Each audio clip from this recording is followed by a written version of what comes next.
Buenas tardes, estamos hoy en un nuevo panel de análisis sobre la situación de los defensores y defensoras de derechos humanos en Colombia dentro de la campaña Levántate, no más impunidad en Colombia. La idea hoy es analizar la situación que los defensores y defensoras de derechos humanos viven en nuestro país de cara a la misión de observación internacional que ha sido convocado por las plataformas de derechos humanos y paz en nuestro país. Para ello tenemos varias personas invitadas: a Mildred Corrales, secretaria técnica de la Coordinación Colombia-Europa-Estados Unidos; a Lirio Uribe, defensor de derechos humanos y vocero también de las plataformas de derechos humanos y quien ha sido víctima de muchas persecuciones; Kimberly Stanton, de PCS y en representación de la campaña Levántate, no más impunidad en Colombia; Lisa Hargold, de Estados Unidos, de Latin American Working Group, y de Albert Piquet, que es una persona que acompaña también esta misión y que es de Alemania y está acompañando la misión. Entonces, la idea ahora es mirar cómo está esta situación y cómo desarrollamos un diálogo al respecto. Kimberly, en primer lugar, ¿cómo ve la campaña de Levántate, no más impunidad en Colombia, esta misión internacional? Bueno, buenos días a nuestro público oyente. Déjame decir primero que una de las líneas de trabajo de la nueva campaña que estamos desarrollando es precisamente hacer conocer y defender el trabajo de los y las defensores de derechos humanos en Colombia. Y como ha dicho Agustín, el tema del conversatorio hoy se trata de este elemento. Quisiéramos empezar diciendo quiénes son los y las defensores de los derechos humanos, para que todo el mundo lo tenga claro. Una defensora es cualquier persona que individual o colectivamente busca promover y procurar la protección y realización de los derechos humanos y las libertades fundamentales de la gente de Colombia o de la gente de cualquier país. Y entonces, en ese sentido, los y las defensores son los abogados, representantes de las víctimas, como es Lirio Uribe, pero también son los líderes y las lideresas de las organizaciones sociales, comunitarias, de las organizaciones de indígenas y afrodescendientes, de mujeres, y también son los fiscales y los magistrados y otros operadores jurídicos que cuando cumplen bien su función ayudan a que la gente pueda disfrutar y ejercer plenamente sus derechos. Y entonces precisamente nosotros desde PCS y desde muchas organizaciones hemos estado participando en la campaña, en la misión internacional de verificación de la situación en que se encuentran todos defensores y defensoras aquí en Colombia. Es una misión de más de 40 personas de 15 países que ha visitado 8 ciudades en Colombia en los últimos días, y es parte de la actividad de la campaña, de otra campaña. Defender sus derechos es defender nuestros derechos. La razón que quisiéramos enfocar en este tema hoy es porque cuando defensores y defensores no pueden hacer su trabajo, la impunidad en un país crece. O sea, si las personas que conocen y acompañan a la gente no pueden ayudarles a defender sus derechos y ejercer sus derechos, es muy difícil que se reduzca la impunidad en un país como Colombia. Y con esos comentarios yo entiendo que Mildred nos va a dar, ¿verdad?, más información sobre la misión. Sí, de todas maneras, para Mildred la pregunta es cómo se desarrolla esta iniciativa, por qué ven ustedes la necesidad de traer personas del exterior que hagan una misión de observación en Colombia y que analicen la situación actual de los defensores en Colombia. Defensores y defensoras. Muchísimas gracias. Primero que todo, muchísimas gracias por la invitación. Desde la Coordinación Colombia-Europa y en compañía de las otras 3 plataformas de derechos humanos y paz, que son la Alianza de Organizaciones Sociales y Afines, la Plataforma Colombiana de Derechos Humanos, Democracia y Desarrollo y la Asamblea Permanente de la Sociedad Civil por la Paz, hemos observado que muchas de las organizaciones que hacen parte de estas plataformas han venido siendo perseguidas, amenazadas durante muchos años. Desde ahí nosotros en el año 96 iniciamos una campaña de la que acaba de mencionar Kimberly, que aquí en Colombia la llamamos la campaña por el derecho a la defensa de los derechos humanos, ¿sí? Partiendo de que la idea no era solamente defender, pues abogar por la protección y garantías para un grupo reducido de personas, sino por el contrario, que pudiera ser por la defensa que tenemos todos los ciudadanos y ciudadanas colombianas de defender nuestros derechos, cualquiera que ellos sean, sean derechos civiles, sean derechos políticos, derechos económicos, sociales y culturales, y desde los diferentes ámbitos de actuación de cada una de las personas, sea desde una junta de acción comunal, sea desde un líder campesino que lucha por la tierra, o sea un defensor, un abogado que defiende a las víctimas de este conflicto por el que atraviesa nuestro país. En ese momento, cuando lanzamos esa campaña, eso fue precisamente a raíz de toda cuando se destapó todo el tema de las interceptaciones que le venía haciendo el Departamento Administrativo de Seguridad DAS a los defensores y líderes sociales. De ahí surgió la necesidad de hacer visible qué es lo que hacen los defensores y las razones por las cuales pues, no tendrían que ser interceptados. Durante estos 2 años, después del lanzamiento, hemos visto que la situación no ha cambiado y no se ha modificado, que se mantienen unos patrones de agresión contra defensores y contra líderes y lideresas sociales.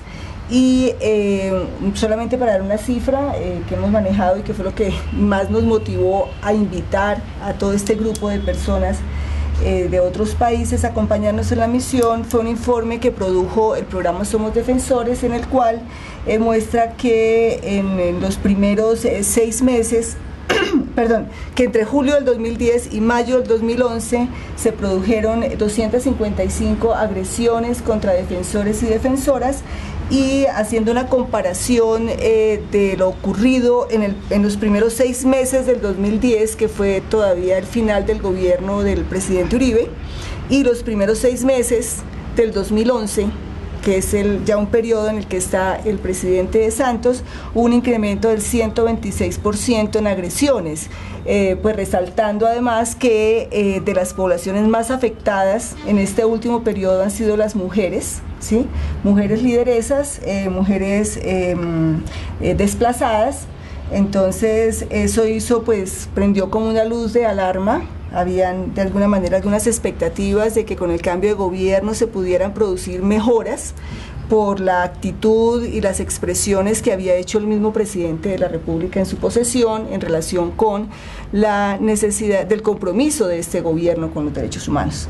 De ahí surge la idea de realizar esta misión de verificación. Como Kimberly lo dijo, nos están acompañando actualmente alrededor de 40 personas de diferentes países. Entre ellos contamos con algunos diputados españoles, periodistas, viene gente de Alemania, de organizaciones de derechos humanos en Estados Unidos, también de Francia, de Bélgica,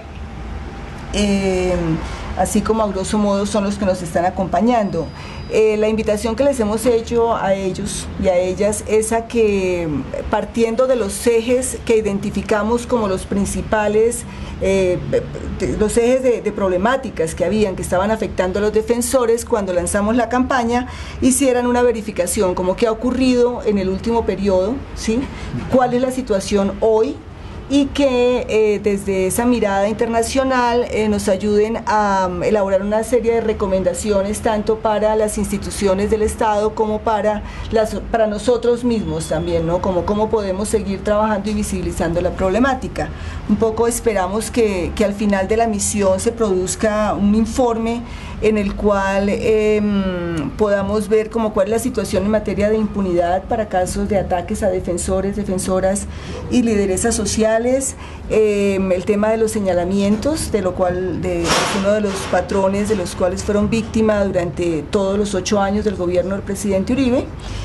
También sobre el tema de las judicializaciones, pues si bien es cierto, han han soltado, han liberado algunos de los defensores y líderes que fueron casos emblemáticos durante estos 2 años. Aún el tema de la judicialización se considera como uno de los patrones de persecución hacia defensores y líderes. El otro tema es el tema del uso ilegal de la inteligencia, ¿sí? ¿Qué medidas ha tomado el gobierno para acabar con esa práctica? Y también hacer una revisión sobre el tema de la protección en materia, en el ámbito político, y también protección física que ha venido proveyendo el gobierno. En ese sentido, tenemos a 2 importantes miembros de esa misión internacional y quisiéramos en primer lugar a Lisa preguntarle cuál es la perspectiva que ha visto Lisa en la parte del país que le tocó visitar y con los defensores de derechos humanos allí en esa región hablar, que entiendo es el suroccidente del país. Sí, mi equipo visitó el suroccidente y escuchamos testimonios de personas de 5 distintos departamentos. Lo que nosotros vimos es bastante preocupante. Hemos visto una situación de amenazas continuas, constantes, que afectan distintos tipos de defensores. Algunos asesinatos y desaparición forzada de defensores, robos de información, un problema de robos de información de sedes, de organizaciones que es bastante preocupante, y que sigue la estigmatización de defensores de parte de miembros de las autoridades civiles y militares, a pesar de las palabras, el discurso mejor cuando empezó el gobierno de Juan Manuel Santos. También hemos visto varios defensores encarcelados y hemos observado que la falta de reconocimiento de parte de las autoridades regionales de la existencia de grupos al margen de la ley, particularmente los paramilitares. Eso hace que no tomen en serio las amenazas, los robos de información y otros delitos cometidos contra defensores. Hay que resaltar que hay algunos funcionarios públicos que están haciendo una labor de mucha valentía. Por ejemplo, de la Defensoría del Pueblo, a pesar de un clima difícil. Y también lo que nosotros vimos es que la valentía y el sentido de seguir trabajando de los defensores en esos departamentos es sumamente valiente. Nos impresionó muchísimo que van a seguir con su labor legítima y valiente a pesar de todos los problemas. Van a seguir soñando con la justicia en esas regiones. Ok. Albert, también estuviste en otra región del país. ¿En qué región estuviste y qué miradas traes de lo que allí pasó? ¿Cuál es tu opinión? Bueno, primero, quería también agradecerle por la invitación. Yo soy periodista de Alemania, ¿no? Trabajo sobre América Latina en mi periódico, y entonces el tema de la impunidad y el tema de los derechos humanos es un tema en toda América Latina, más que todo en los países que yo he trabajado más, que es Centroamérica y el Cono Sur, Chile, Argentina, y ahí se trataba siempre, cuando se hablaba de impunidad, de la impunidad contra o para los torturadores, los milicos, ¿no? Es decir, el pasado de las dictaduras.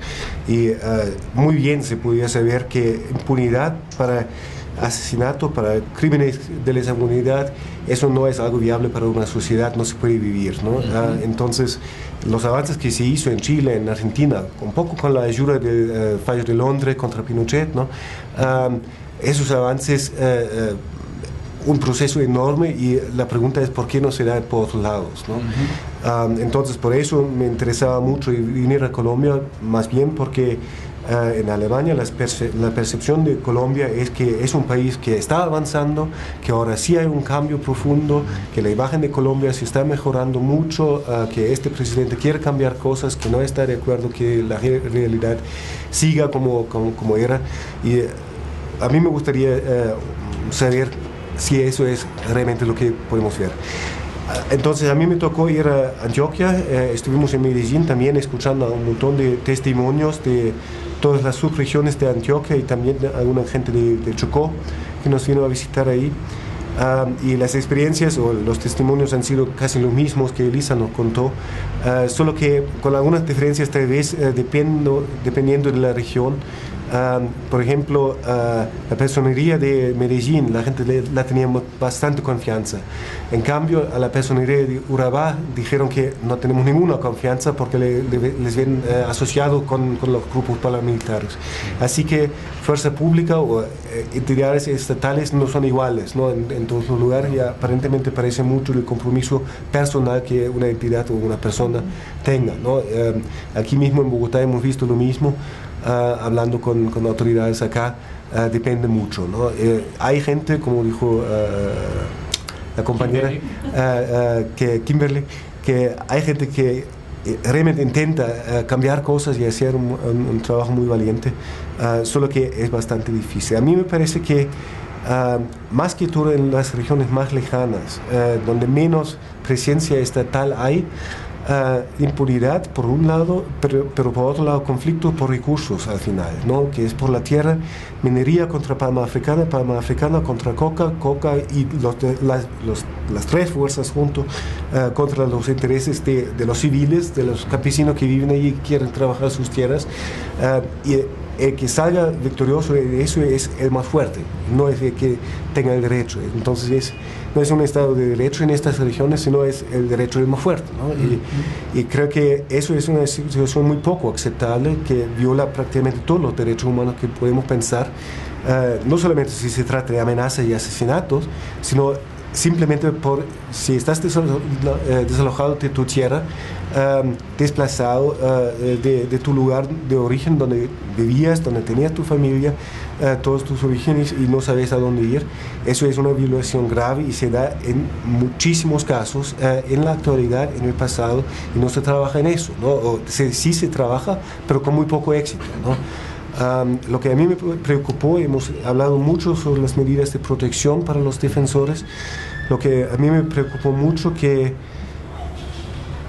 hemos escuchado muchísimos casos que se les hizo bastante difícil obtener alguna medida de protección, por un proceso lento, a veces por no querer reconocer que realmente la amenaza era real, por decir que bueno, eso no es una violación de derechos humanos, no tiene nada que ver con tu situación de defensor, sino más bien con un pleito familiar o algo así, ¿no? Sí.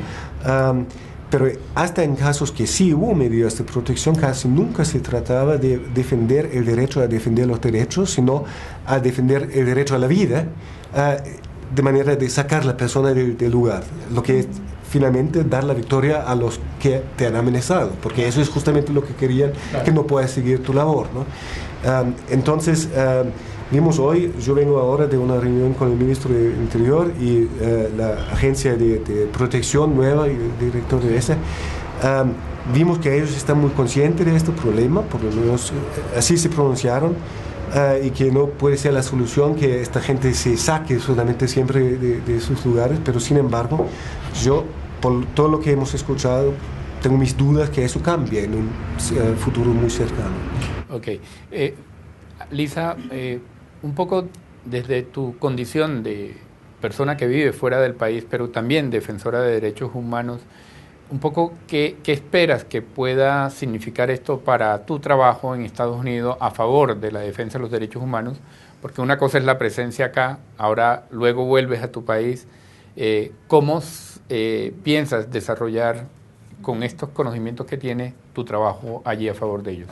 Bueno, esas misiones son muy importantes porque nosotros de la comunidad internacional tenemos la oportunidad de realmente escuchar muchos testimonios de una manera sistemática y también hablar con las autoridades que tienen la responsabilidad de responder.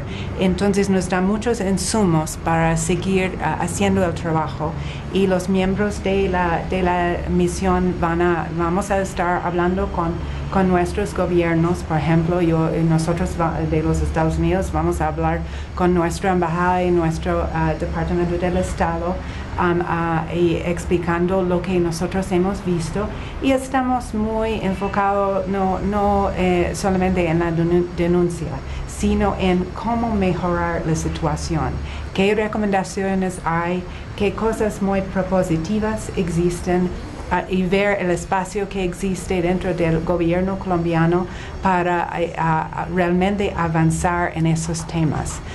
Eso básicamente es nuestro propósito, no solamente decir que hay problemas, sino ver cómo podemos empujar para que todos, comunidad internacional, gobierno colombiano y sociedad civil, ayuda a construir un país en que los defensores pueden hacer el trabajo importante de defender los derechos de ellos y especialmente de otros. Albert, en tu condición de periodista, ¿sientes que esta información que has recogido podría ayudarte a dar una mayor claridad sobre lo que pasa en Colombia en los medios de comunicación de Alemania y ante la opinión pública? Ojalá que sea así, porque ese al final es mi trabajo, ¿no? Es tu trabajo. Sí, claro, ayuda bastante, porque si realmente la semana que viene voy al Colorado para ver un poco más en detalle en el terreno lo que está pasando, pero claro que ayuda un montón, ¿no? Que tener información muy concretas, muy directas, no estas declaraciones muy superficiales que te suenan bien, ¿no?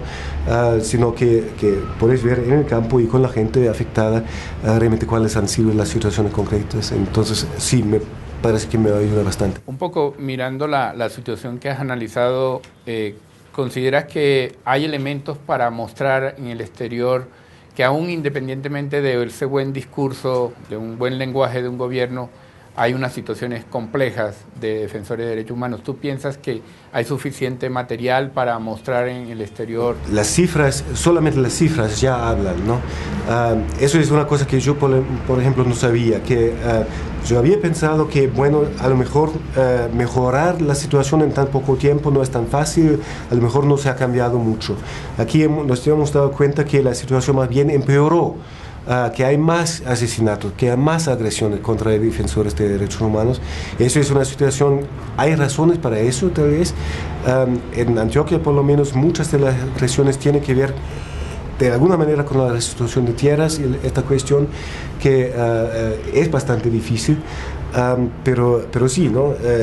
Creo que hemos obtenido bastante información para decir las buenas declaraciones son apreciables y muy bueno que lo haga, pero hay que seguir con hechos, ¿no?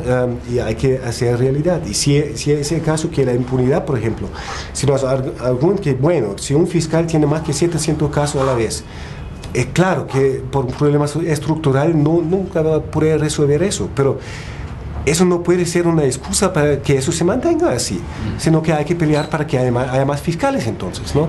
Y si digamos, el hecho de que el DAS ya no exista, está bien, pero si realmente no se quiere usar más estas informaciones, entonces que abran los archivos, que declasifiquen los archivos, que hagan un centro de documentación público. En Alemania tenemos alguna experiencia con eso, con los archivos secretos de la seguridad estatal de la RDA, que son abiertos al público, cada uno puede ir y ver qué documentos hay sobre mi persona, ¿no? que existe. Esos son pasos concretos para avanzar, ¿no? Correcto. Precisamente en ese sentido tenemos hoy a Lirio Uribe también acá con nosotros, que como decía es un vocero de los defensores de derechos humanos en el país, pero a la vez ha sido víctima también de todo este tipo de situaciones. Un poco la primera pregunta, Lirio, sobre este tema es cómo te sientes con este respaldo internacional, qué produce en el ánimo de los defensores y defensoras de derechos humanos tener esta presencia internacional en el país.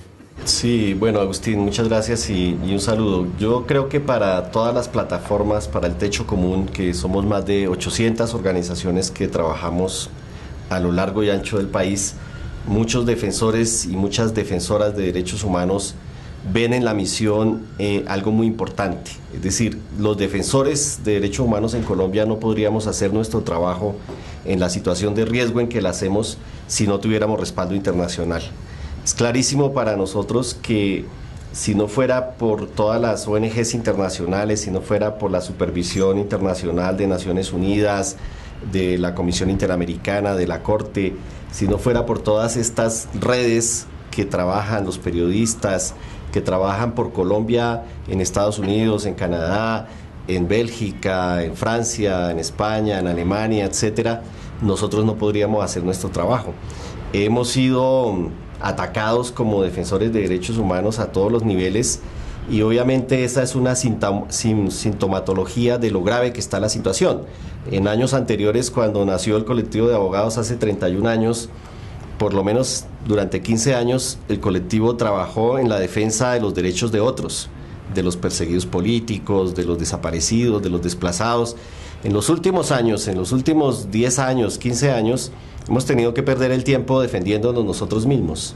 Y eso es una estrategia, quitarnos el tiempo, quitarnos la energía, invirtiendo un tiempo precioso que era para las víctimas en defensa de nuestros propios colegas. Cuando yo tengo que asumir la defensa, por ejemplo, de David Ravelo, y una organización como Credos queda sin su director, y yo tengo que invertir tiempo para tratar de probar que él no es un criminal, que él es un defensor de derechos humanos, eso nos desgasta como movimiento de derechos humanos, nos hace perder muchísima energía, recursos, y creo que esa es la estrategia también, atacar a los defensores para silenciar la grave situación de derechos humanos que vive este país, y de otro lado impedir que nosotros compartamos más tiempo pues con los que tenemos que estar, que es con las víctimas, que es con los familiares de los desaparecidos, con los familiares, con los desplazados, etcétera. Y por eso es muy importante la misión internacional. Si no fuera por ese parlante, porque Colombia tiene relaciones internacionales, este gobierno de Juan Manuel Santos es muy sensible a la supervisión internacional. Es un gobierno que está haciendo una política multilateral, que ya no solamente tiene una relación exclusiva con los Estados Unidos, que tiene firmado ahora un TLC con los Estados Unidos, con Canadá, que está pretendiendo entrar a las grandes ligas como la OCDE. Entonces es un gobierno que hay que exigirle estándares básicos de derechos humanos, y por eso la misión puede comprobar de primera mano cómo en las diferentes regiones del país hay unos patrones de ataque a los defensores, pero ojo, ese ataque a los defensores está acompañado con un agravamiento de la situación de derechos humanos. Es decir, cuando a las organizaciones de mujeres, cuando a las líderes desplazadas, cuando a la gente que pide restitución de tierra la asesinan, la amenazan, la desplazan, es porque ellos están luchando por la defensa de sus derechos, y es porque la situación sigue grave. Siguen los factores de violencia en este país, sigue el conflicto armado, siguen las FARC, sigue el ELN, siguen los grupos paramilitares, que ya no se llaman paramilitares, que ahora les dicen Balcrín, Rastrojos, Águilas Negras, Paisas, bueno, como les quieran decir, pero es el mismo fenómeno de violencia histórico asociado a autoridades locales, al ejército, a la policía.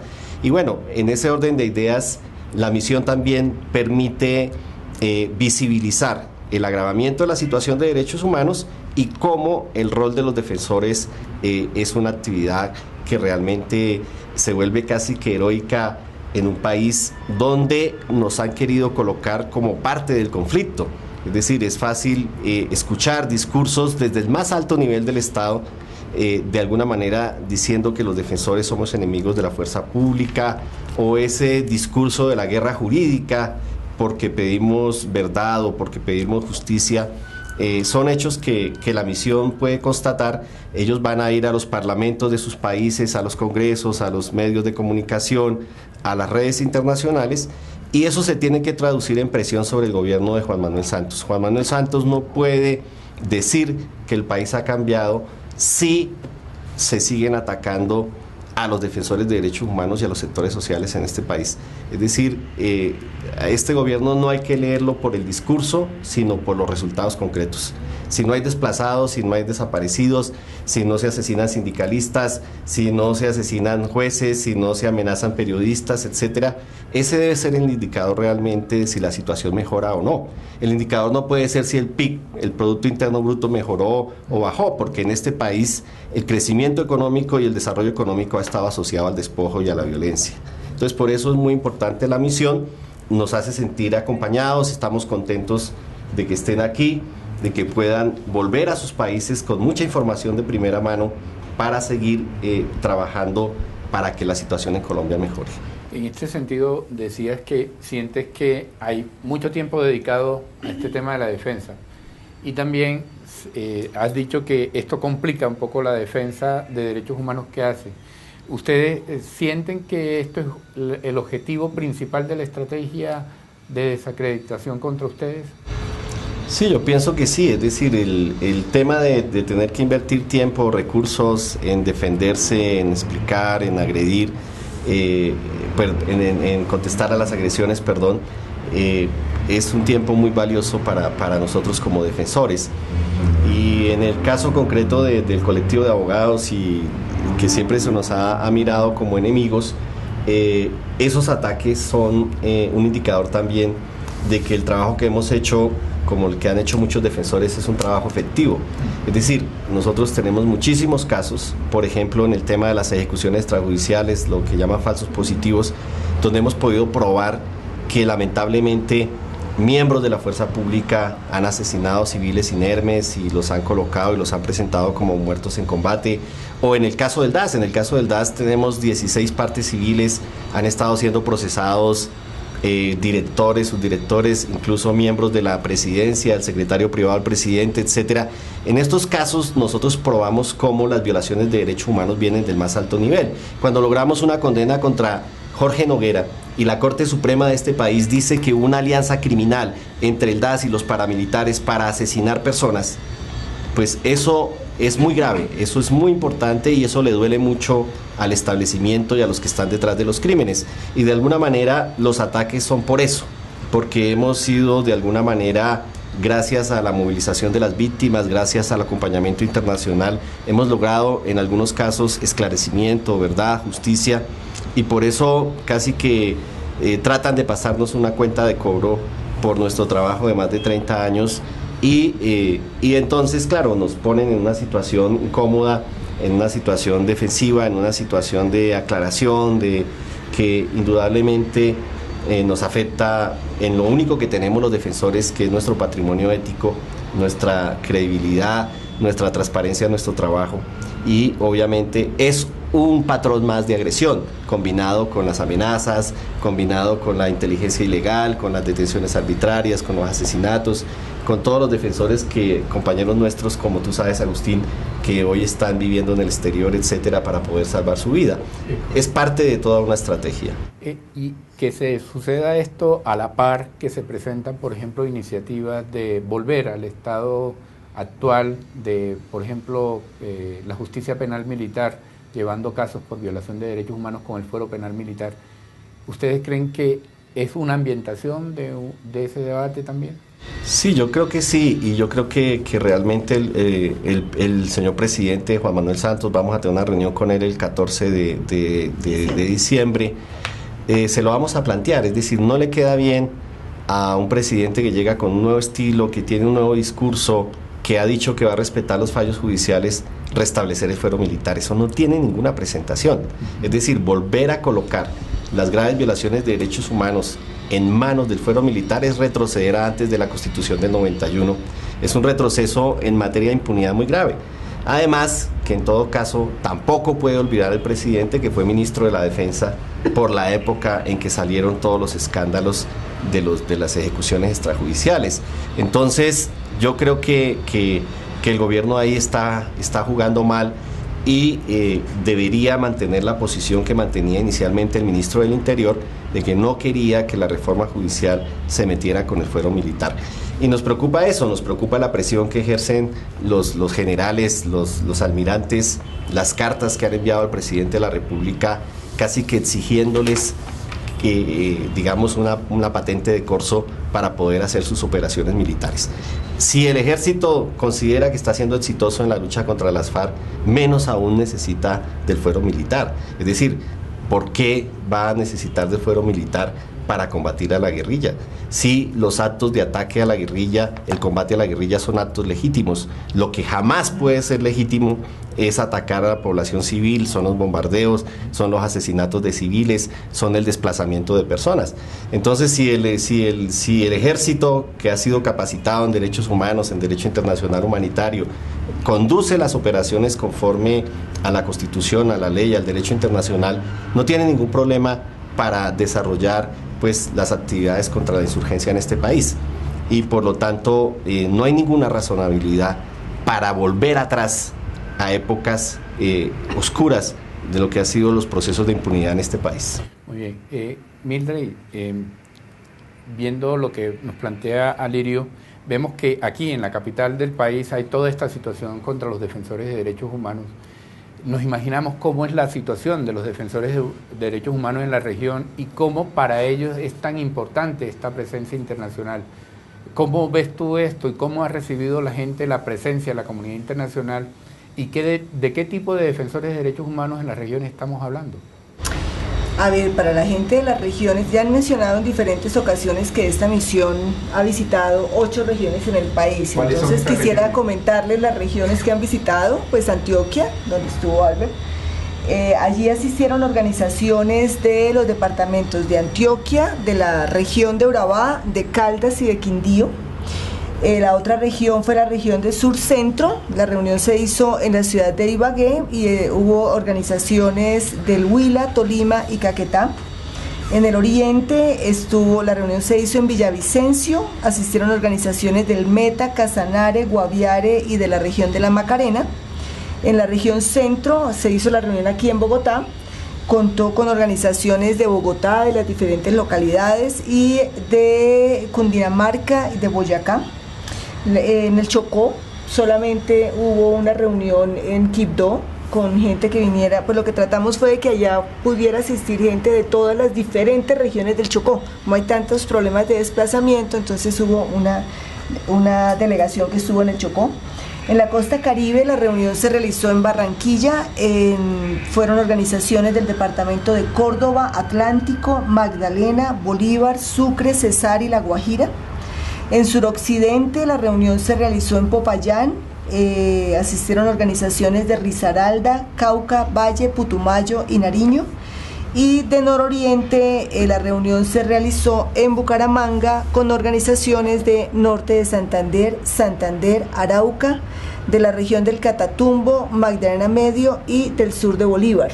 Tratamos de cubrir una gran parte del país. Realmente esta misión, la preparación de esta misión sin la participación y el compromiso de las organizaciones de las regiones no hubiera sido posible. Yo creo que el esfuerzo, la propuesta de la misión es una propuesta que venimos trabajando desde el año pasado. En particular las organizaciones de la Coordinación Colombia-Europa, Estados Unidos siempre han hecho una gran presión para que pueda haber este acompañamiento internacional directamente en la región, ¿sí?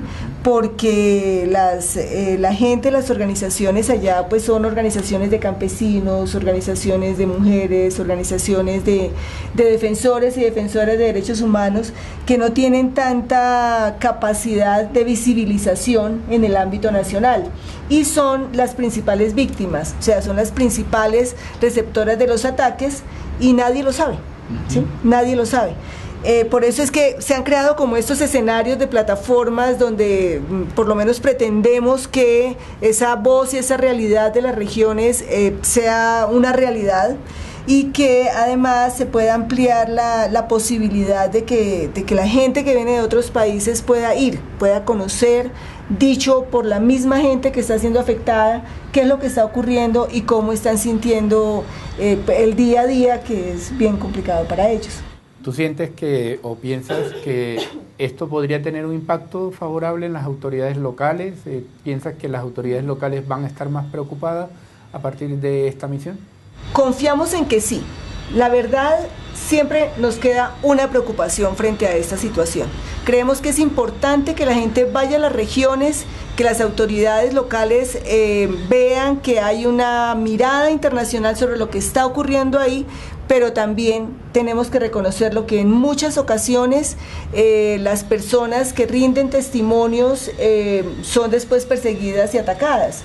Sí, las organizaciones de derechos humanos, pues una de las estrategias que tiene es esta, la del acompañamiento regional, pero también son organizaciones que interlocutan con el gobierno nacional, ¿sí? Y en esa interlocución también lo que se ha pedido es que el gobierno vaya a las regiones y realice ese tipo de reconocimientos a la labor que realizan las organizaciones. Pero pues no hemos corrido con tanta suerte en esos ejercicios, porque algunas veces después de participar en esas reuniones tan amplias, pues pueden ser víctimas de persecución y pues nosotros tratamos de estar pendientes, tratamos de cuidarnos mucho en eso hasta donde es posible, ¿sí? Pero creo que es importante también notar que corremos ese riesgo, y por eso es importante que si se va, ¿sí?, podamos mantener como la atención sobre estas regiones. O sea, fuimos, miramos, dijimos qué está ocurriendo, pero la cosa no para ahí porque la situación sigue. Entonces creo que es importante la permanencia en esa observancia y acompañamiento. Yo creo que también el ejercicio es como un ejercicio de gran solidaridad entre todos y todas, ¿no? Como decir, estamos pendientes desde Bogotá, de aquí y de allá, y también desde el exterior, pendiente de lo que hace cada uno allá. ¿Tú sientes que ayuda a la unidad del movimiento de derechos humanos en este momento que es tan importante con esta situación? Sí, por supuesto que sí. Yo creo que este ha sido un esfuerzo que hemos venido realizando entre muchos, ¿sí? Aquí yo creo que eso también es muy importante, es mostrar que como el desarrollo organizativo y de fortalecimiento del movimiento como tal se evidencia en estos escenarios, ¿sí?, donde la gente es capaz en las regiones, ¿sí?, de manera autónoma, de llegar a un acuerdo nacional de realizar una misión, de adquirir un compromiso en la región, de responsabilizarse de la visita de gente que viene y de ser lo suficientemente serios y cuidadosos en la información que están proporcionando, de poder documentar, ¿sí?, y de coordinar entre ellos regionalmente. A mí me parece que eso es una fortaleza del movimiento de derechos humanos, y creo que las organizaciones tienen que ser conscientes de que ellas son las actores principales de ese proceso, y que la importancia de la articulación, ¿sí?, es fundamental, es fundamental para poder tener estos resultados. Si ustedes se ponen a pensar, si tomo solamente a una de las regiones visitadas, lo que hicieron las organizaciones regionales que se hicieron cargo de la visita fue reunirse, trabajar en cada uno de sus departamentos, ¿sí?, preparar informes sobre cada uno de sus departamentos, y luego en coordinación con el sitio donde iba la misión, poder dar una mirada también de la región como región. Creo que eso es un esfuerzo colectivo muy importante y que muestra la capacidad y la fortaleza de las organizaciones. Entonces creo que eso también tenemos que ver mucho. Creo que es importante resaltarlo, porque hay veces siento que la angustia en la que vive la gente en la cotidianidad hace que no vea sus propias capacidades, sus propios logros, y la necesidad de seguir impulsándolo, ¿no?, y seguir articulando las acciones. Esto nos muestra eso, ¿no?, que la capacidad de articulación hace que tengamos unos resultados importantes en beneficio de todos y todas.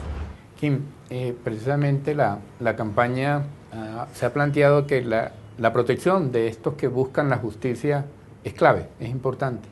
¿Podrías darnos como unas ideas de hacia dónde va la campaña en este tema y en los otros temas de la campaña? Bueno, la campaña está iniciando.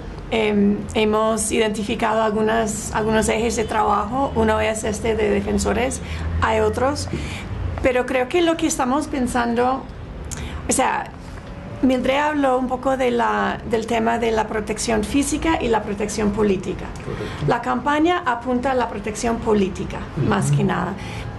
¿Y en qué sentido? Estamos buscando realmente dar a conocer el trabajo que hacen todas estas personas en todas partes del país y que ese trabajo es legítimo. Yo no sé, yo creo que un punto que tal vez en particular para el público internacional puede ser una sorpresa es que mientras que en Estados Unidos o en Alemania la idea de que uno puede salir a defender sus derechos de hacer algo y que eso es legal y legítimo y normal y parte de la democracia, aquí esta idea no está tan consolidada, va a decir, tan aceptado. Y entonces cuando lo que dijo Alirio, que está pasando tanto tiempo en defender el derecho de defender, es que es una cosa que señala un nivel, una falta de desarrollo político en Colombia, una falta de reconocimiento de parte de las autoridades, muchas autoridades, y de parte de muchos otros actores, que eso de defender los derechos y salir a exigirlos es normal, es lo que hace y lo que se debe poder hacer en un país, una democracia madura. Yo creo que la gran brecha entre lo que dice el presidente y lo que dice, digamos, otras autoridades colombianas que quieren ser un país que es parte de OECD, un país civilizado, un país ciudadano del mundo. El problema es que no entienden que para llegar a eso se tiene que dar el derecho a la plena ciudadanía a su propia gente. No debe ser necesario que se sale a defender el derecho de defender. Y entonces yo creo que la idea de la campaña es insistir en estos puntos, incidir en ese concepto y un poco desafiar al Estado colombiano, porque hay funcionarios que sí entienden esta idea, pero muchos que no.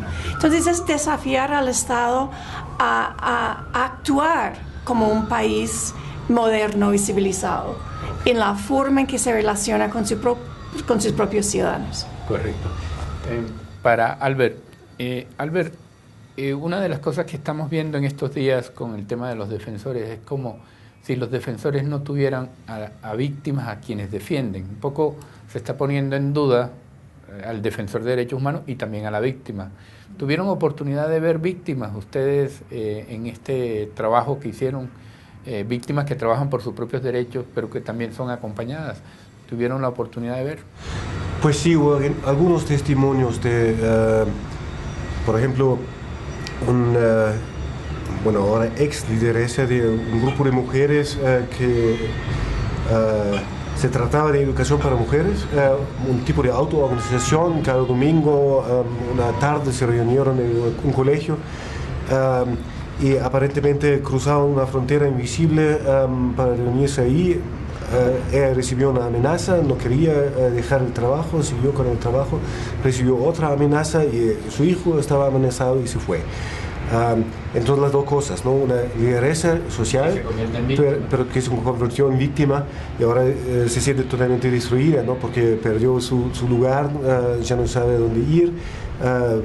Sí consiguió alguna medida de protección, pero en este no plan padrino que le daban primero para 3 meses, después otros 3 meses, pero ninguna idea como para regresar a su lugar y seguir con su labor, ¿no? Y eso no es realmente la idea de protección.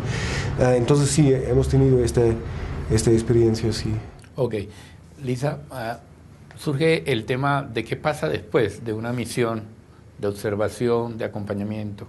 Mientras están ustedes, pues hay un impacto, y todo el mundo se cuida de hacer algo contra un defensor de derechos humanos, pero luego se van, quedan las víctimas y los defensores allí. ¿Cómo han visionado ustedes la posibilidad de darle un seguimiento a esto, como para que las autoridades sepan que ustedes van a continuar pendientes de este asunto? Bueno, de la misión salen varias recomendaciones que van a respaldar, recomendaciones que ya existen en la campaña sobre defensores y otros que surgen de la misión misma. Eso nos da un clara guía para discusiones con la comunidad internacional y con el gobierno colombiano y vamos a seguir presionando sobre estos puntos. Yo creo que en otras misiones hemos tenido un impacto no solamente en el momento, sino en realmente dar unos cambios sustanciales. Entonces eso es lo que nosotros pensamos. También vamos a estar al tanto de los riesgos que corren las personas con quienes hemos entrevistado, que son muchísimos, y creemos que eso sí, trabajando juntos con las organizaciones colombianas, defensores de derechos humanos y todas nuestras organizaciones, podemos tener un impacto. Ok, yo quisiera entonces escuchar de ustedes alguna última idea sobre este punto, la coordinación, las plataformas. ¿Qué esperan que suceda posteriormente a esto y un poco cuál es el llamado a la opinión pública sobre estos temas? Bueno, como Coordinación Colombia-Europa esperamos obviamente que confiamos en que el informe que va a salir de la misión va a ser un informe muy serio, responsable, con unos mensajes claros en relación con el papel de protección y de garantía que debe jugar el gobierno y el Estado colombiano para el ejercicio de la defensa de los derechos humanos. Creemos que eso es fundamental, ¿no? Segundo, el respaldo que podamos mantener de la comunidad internacional, ¿sí? Que pueda ser como claramente expresado. Nosotros, pues, como organizaciones, se seguirá realizando el trabajo que se viene realizando a pesar de todo. Y no, yo creo que principalmente eso, y pues nos queda un reto muy grande, un reto hacia adelante con la identificación de estos nuevos patrones de persecución de que están siendo víctimas los líderes y defensores. Entonces, pues seguiremos trabajando con las organizaciones internacionales para ver cómo afrontamos todos estos nuevos ataques, los que nos han hecho y los que vendrán, que creemos que pues, va a seguir. ¿Qué le dirías a los defensores y defensoras de derechos humanos que nos están viendo en directo y que seguramente también van a seguir este video cuando ya esté subido en el espacio? Bueno, no, el mensaje para todas las defensoras y defensores de derechos humanos en Colombia, especialmente para todos los defensores y defensoras que están en las regiones, en las cuencas de los ríos, en las zonas de los afros, en los territorios indígenas, para las mujeres desplazadas, cabezas de familia que están luchando por sus derechos, para todos los jóvenes que se movilizan por el derecho a la educación, para los que están trabajando por el derecho a la salud, para los que están buscando sus seres queridos que están desaparecidos, etcétera. El mensaje es que tenemos que seguir, es decir, nosotros tenemos que seguir en nuestro trabajo por la búsqueda de la verdad, por la búsqueda de la justicia, por la búsqueda de la reparación. El mensaje es que no estamos solos, estamos acompañados por mucha gente en este país que quiere que se establezca la verdad de lo que ha ocurrido, que quiere que haya justicia. Estamos acompañados también por mucha gente que desde la función pública trata de contribuir a que haya verdad, que haya justicia y reparación. Estamos acompañados por la comunidad internacional que tiene una supervisión permanente sobre la situación de derechos humanos en Colombia. Y bueno, no podemos desfallecer a pesar de que la situación no mejora. Nosotros no podemos perder el sueño de tener un país en paz, de tener un país con justicia social, de tener un país donde la gente no sea atacada por defender sus derechos. Y creo que eso hace parte de la construcción de la democracia. Nadie nos obliga a los defensores a hacer lo que hacemos, lo hacemos porque los queremos, porque nos gusta, porque consideramos que este país tiene que cambiar y por lo tanto tenemos que seguir trabajando de la mano de mucha gente y de la mano también de todas estas organizaciones y de todos estos humanistas internacionales que siempre tienden la mano a los defensores y defensoras de derechos humanos en Colombia. Kim, ¿qué le pedirías tú a esa comunidad internacional que nos escucha, que nos ve y que tiene algo que decir y tiene un papel muy importante en esta situación de Colombia? Yo resaltaría algo que dijo al principio. Se tiene que distinguir entre lo dicho y lo hecho. O sea, el seguimiento internacional, la supervisión internacional de la situación de derechos humanos en Colombia se tiene que basar en indicadores concretos.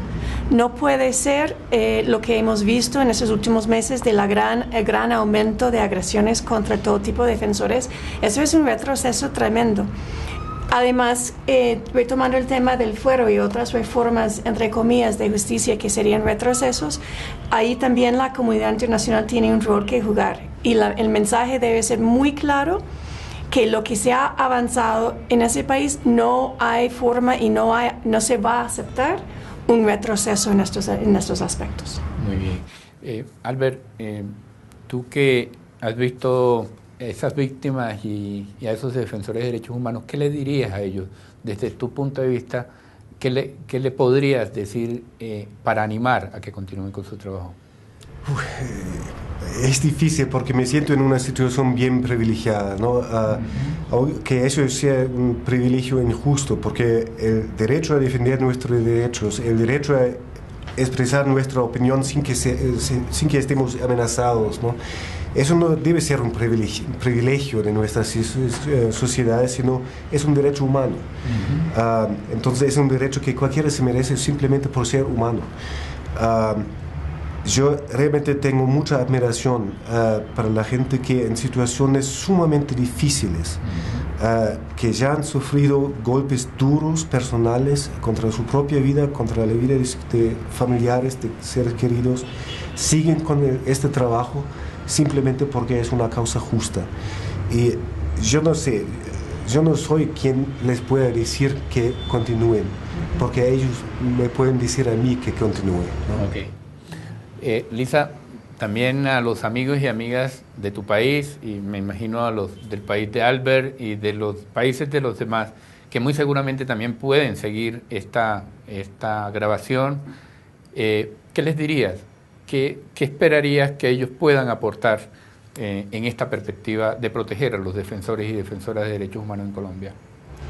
Bueno, nosotros tenemos cierta responsabilidad en nuestros países por el gran cantidad de cooperación internacional y diplomacia internacional que existe en favor del gobierno colombiano. Y nosotros debemos insistir en que esta cooperación y esta diplomacia debe ir dirigido a la justicia, a fortalecer el Estado de Derecho y a proteger los defensores de derechos humanos que son tan importantes para el Estado de Derecho aquí en este país. Entonces yo creo que tenemos una gran responsabilidad y hay muchas maneras en que personas en mi país y en Europa, en otros países pueden ayudar y básicamente debemos hacerlo, además de estar al lado de los defensores que están riesgando sus vidas y insistiendo en un país mejor. Ok, muchas gracias a Mildred, a Lirio, a Kimberly, a Albert y a Lisa por su presencia en esta ocasión, y esto ha sido un esfuerzo más de la campaña Levántate, no más impunidad en Colombia, que intentamos mantener y que aspiramos a que sirva pedagógicamente y de información para toda la comunidad nacional e internacional. Muchas gracias.